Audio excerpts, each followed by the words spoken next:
السلام علیکم ورحمۃ اللہ وبرکاتہ۔ جیسا کہ احباب گرامی کو علم ہے کہ ہم خوابوں کی تعبیر آپ لوگوں کے سامنے رکھتے ہیں، اسی سلسلے میں آج فقط حالات کے اعتبار سے میں آپ کے سامنے خواب رکھتا ہوں۔ کوئی شخص خواب میں پری دیکھتا ہے۔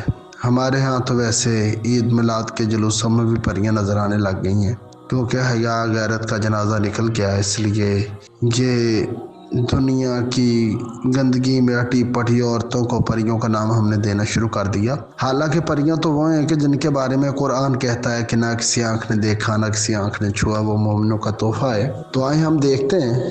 سب سے پہلے آپ کے سامنے ایک روایت رکھتے ہیں۔ حضرت ابو ہریرہ رضی اللہ تعالیٰ عنہ بیان کرتے ہیں کہ محمد رسول اللہ صلی اللہ علیہ وسلم نے فرمایا کہ اگر کوئی شخص خواب میں پری دیکھتا ہے تو یہ دولت، بزرگی اور اس کے ہاتھ میں ہاتھ دینا، اس سے باتیں کرنا خوشی کی دلیل ہے۔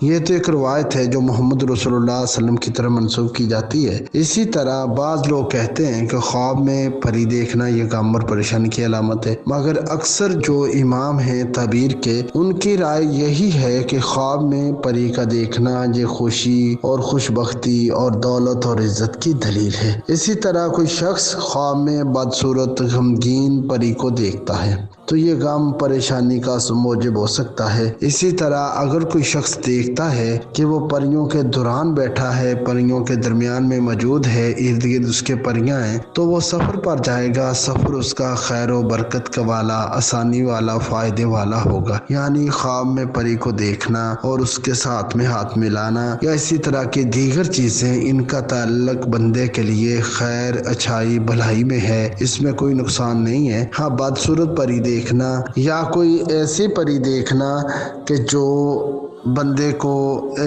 مردہ حالت میں ملی ہے تو پھر اس کے لیے غم اور پریشانی